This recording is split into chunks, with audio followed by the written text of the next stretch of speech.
Guys, over the last few days बहुत सारे students मुझे मैसेज कर रहे हैं, मुझसे पूछ रहे हैं कि सर टेस्ट सीरीज में मार्क्स नहीं आ रहे हैं, टेस्ट सीरीज में मार्क्स नहीं बढ़ रहे हैं। सो गाइस, इससे रिगार्डिंग कई सारे सेशंस मैंने भी लिए हैं पिछले 3-4 दिनों में। अगर आपने नहीं देखे तो जरूर देखना, उससे आपको पता लगेगा कि मार्क्स कैसे इंप्रूव किए जा सकते हैं। ये सेशन स्पेशली सारे स्टूडेंट्स के लिए है, ठीक है ना। एक जनरल सेशन है जिसमें मैं आपको एक स्ट्रेटेजी बताने वाला हूं जिससे कि आपके मार्क्स इंप्रूव हो सके। ये स्ट्रेटेजी मैंने एक वीडियो के अंदर बताई है, बट वो वीडियो सबने नहीं देखी होगी, तो इसीलिए ये वीडियो मैं दोबारा बना रहा हूं सबके लिए, सो दैट आप ये स्ट्रेटेजी को सीख पाओ। ऐसे जितने भी स्टूडेंट्स हैं, चाहे आपके मार्क्स कितने भी आ रहे हो, 65 आ रहे हो, 55 आ रहे हो, 70 आ रहे हो या 30 मार्क्स आ रहे हो, जितने भी आपके मार्क्स आ रहे हैं, अगर आपकी एक्यूरेसी काफी कम है, मतलब ऑब्वियसली 100% नहीं है तो कम ही है, बट स्टिल एक दो क्वेश्चन गलत होना इट्स ओके। बट अगर आपकी एक्यूरेसी काफी कम है, 90% से कम है, सपोज करो आपने 50 क्वेश्चंस अटेम्प्ट किए और 50 क्वेश्चंस में से आपके सही क्वेश्चंस 45 से ड्रॉप कर जाते हैं, तो गाइस ये एक सीरियस इशू है, बहुत ज्यादा सीरियस इशू है। इनफैक्ट अगर 46 भी सही है, 4 गलत है, तो सीरियस तो वो भी है, बट 45 से भी ड्रॉप हो जाना ये तो बहुत ही ज्यादा सीरियस इशू है। सो गाइस, जिनकी भी एक्यूरेसी 90% से कम है, उन सबको ये काम करना ही करना है, फिर चाहे आपके कितने भी मार्क्स आ रहे हो। क्या काम करना है गाइस? बहुत ही सिंपल सी स्ट्रेटेजी है, ध्यान से सुनना। आपके मार्क्स कितने भी हो लेकिन एक्यूरेसी 90% से कम है, तो आपको आखिरी का आधा घंटा रिजर्व रखना है फॉर रीचेकिंग।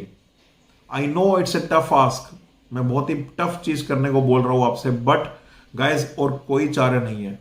जब दर्द ज्यादा होता है तो इंजेक्शन भी मोटे वाला देना पड़ता है। तो जितना टाइम आपको अभी मिल रहा था टेस्ट अटेम्प्ट करने के लिए गाइस, उतना टाइम अब आपके पास नहीं है, आपके पास सिर्फ 2.5 घंटे है। बिकॉज आखिरी का आधा घंटा आपको टेस्ट रीचेक करने में इन्वेस्ट करना ही करना है। बिकॉज आपकी एक्यूरेसी अगर ड्रॉप हो रही है तो आप कहीं ना कहीं लैक ऑफ फोकस की वजह से, कैलकुलेशन मिस्टेक्स की वजह से, या हो सकता है किसी दूसरे रीजन की वजह से आप वो गलतियां कर रहे हो। और उन गलती को मिनिमाइज करने का एक ही तरीका है, जब हम रीचेकिंग करें। और ये रीचेकिंग हम गेट में तभी कर पाएंगे जब उसकी आदत हम अपने मॉक टेस्ट के अंदर डालेंगे। और क्या पता मॉक टेस्ट के अंदर जब हमें ये आदत डाले, हैबिट बनाए, तो हमें गेट में ये काम करने की नीड ही ना पड़े। बिकॉज गेट में तो वैसे भी आपका फोकस 100% होता है, क्योंकि वहां पर आप गेट एग्जाम ही देने गए हो। रूम पे बैठ के जब देते हैं तो कई सारी डिस्ट्रैक्शंस आती रहती है, आसपास बुक्स भी पड़ी है, नोट्स भी पड़े हैं, फोन भी पड़े हैं, दोस्त भी है, सब कुछ है। लेकिन गेट में it's you and the paper only, तो फोकस अलग लेवल पर होता है। तो एक्यूरेसी वैसे भी गेट में टेस्ट सीरीज से ज्यादा ही होती है, ठीक है, बट फिर भी जो एक्यूरेसी आपकी मॉक टेस्ट में कम भी है, अगर आप इसे मॉक टेस्ट में ही बढ़ा लेते हो तो गेट में फिर आपको आखिरी का आधा घंटा रिजर्व करने की नीड नहीं पड़ेगी और आपकी एक्यूरेसी 100% टच करेगी। सो फॉर ऑल दो स्टूडेंट्स जिनकी एक्यूरेसी बहुत कम है, 90% से भी कम है, आपको पेपर 2.5 घंटे में अटेम्प्ट करना है और आखिरी का आधा घंटा आपको रिजर्व रखना है to recheck all the questions. फिर चाहे वो नेट थे या मल्टीपल चॉइस थे। मल्टीपल चॉइस में भी जो कॉन्सेप्ट आपने लगाया सही लगाया क्या, और उस कॉन्सेप्ट के हिसाब से जो ऑप्शन होना चाहिए वही टिक किया है ना, कहीं गलती से दूसरा तो नहीं कर दिया।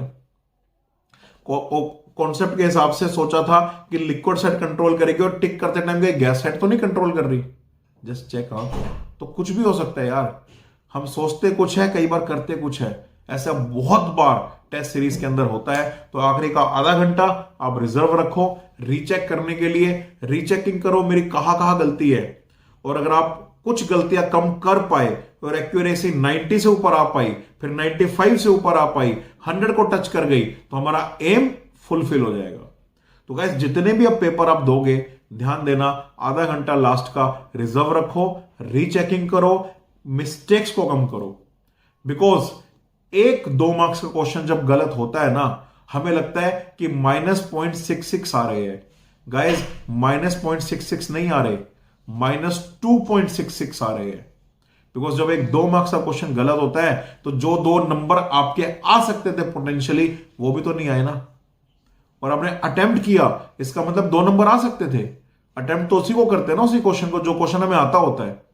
तो 2 नंबर आप डिजर्व करते थे वो, तो आपके सिर्फ -0.66 नहीं, -2.66 हो गए हैं। सिमिलर टू 1 मार्क क्वेश्चन, अगर एक क्वेश्चन 1 मार्क का गलत होता है तो -0.33 नहीं आते, -1.33 आते हैं, बिकॉज जो 1 नंबर आ सकता था वो भी तो नहीं आया। तो अगर आप आधा घंटा रिजर्व रख के रीचेकिंग करते हो, और रीचेकिंग से आप सपोज करो 2 मार्क्स के 2 क्वेश्चन और 1 मार्क के 2 क्वेश्चन आपके करेक्ट हो जाते हैं, तो गाइज आप ये मत सोचना कि नेगेटिव मार्किंग कम हो गई। एक्चुअल में वो 2 मार्क्स के 2 क्वेश्चन आपको 4 नंबर एक्स्ट्रा देंगे, 1 मार्क के 2 क्वेश्चन 2 नंबर और एक्स्ट्रा देंगे, टोटल हो गए 6। और जो हमारी नेगेटिव मार्किंग होने वाली थी 2 मार्क्स की, वो भी बच गई, टोटल हो गए 8।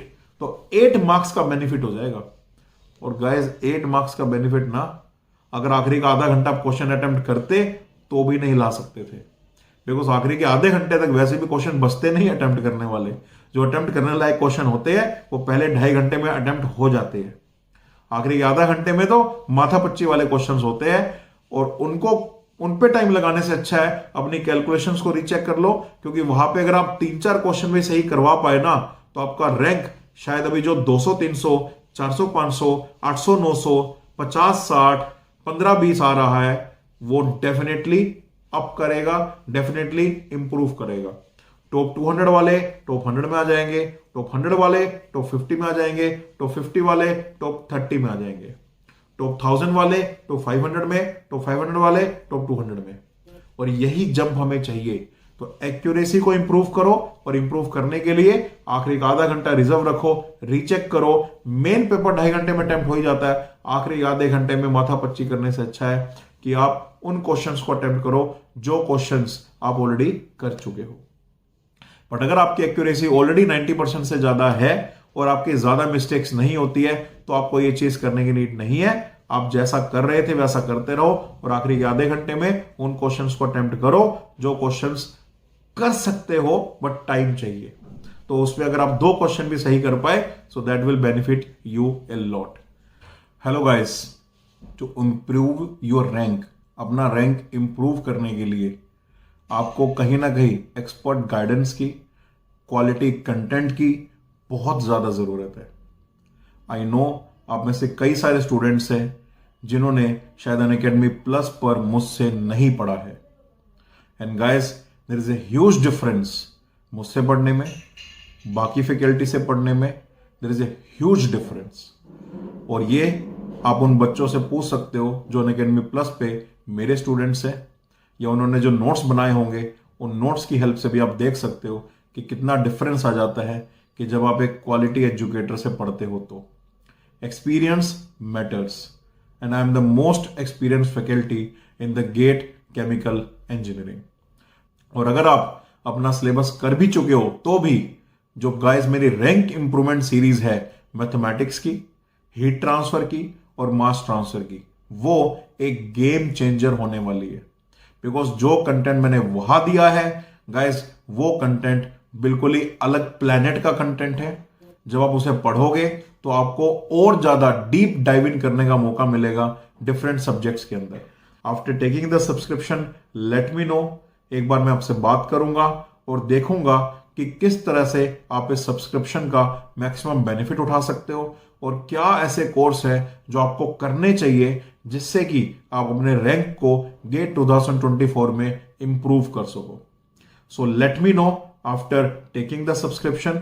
And guys remember, take the subscription by using the code अंकुर073। अंकुर073 मेरा फैकल्टी कोड है, अंकुर073 गाइडेंस कोड है, अंकुर073 is a gateway to the expert guidance.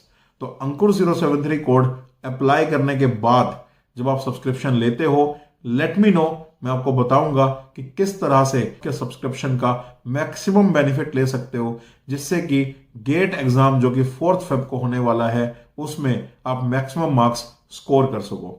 So get your subscription now, ठीक है। तो अभी आप इसको लेकर अपनी जो जर्नी है वो कंटिन्यू करो, मुझे बताओ, मैं आपको बताऊंगा कि किस तरह से आप इस सब्सक्रिप्शन का मैक्सिमम बेनिफिट उठा सकते हो। So all the best guys. I will see you in the classes very soon. Let's crack it.